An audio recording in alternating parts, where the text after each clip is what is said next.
Камионџиите утре излегуваат на протест незадоволни од поскапувањето на акцизата за 3 денари. Од групацијата на транспортни превозници Макам Транс инсистираат да се повлече акцизата за која тврда дека сериозно удрила врз бизнисот. Наместо тоа бараат од владата да воведе прогресивно оданочување.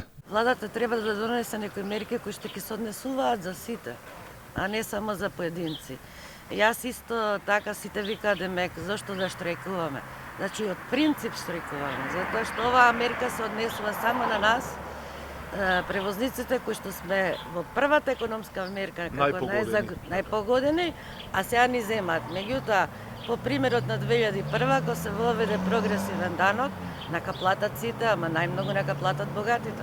Од Макам Транс за Алфа вела дека согласно протоколот, утре напладне транспортерите со своите камиони ќе излезат на улица, но нема да излегуваат од нив, со цел да се почитуваат сите препораки од надлежните. Првата точка, вели Билјана Муратовска, ќе биде пред хотелот Континентал.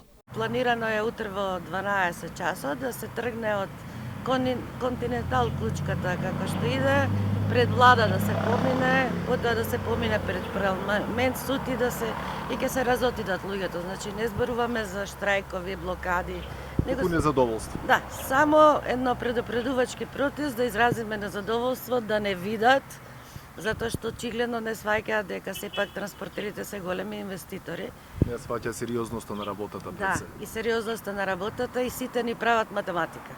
Значи и регулаторната комисија, Министерството за финансии, корисниците за превоз, а никој не праша колку време сега трае превозот, па колку пари се одвојуваат и за возачите. Колку ви се загубите? Така е, огромни се. Ние им пративна анкета каде што во период кога не беше акцизата и уште се движеше оваквото, беше паднато под 50%. Муратовска предупредува дека поскапата акциза е погубна за фирмите кои претходно биле на дополнителен удар. Рече дека цените не ги зголемиле ниту кога нафтата поскапувала, само за да ја задржат конкурентноста. И покрај бурните реакции од бизнисот, владата сепак одлучи за поскапување на акцизата за 3 денари, иако претходно Стопанската комора на Македонија побара покачување од само 2 денари. Од владата се правда дека ваквата одлука била зашто Македонија имала најниски акцизи и најниски цени на горивата во регионот и во Европа. Повисоките акцизи се компензирале со пониските цени на нафтените деривати. Со зголемувањето на акцизите за 3 денари, до септември треба да се покријат загуби од околу 18 милиони евра, а до декември до 31 милиони евра.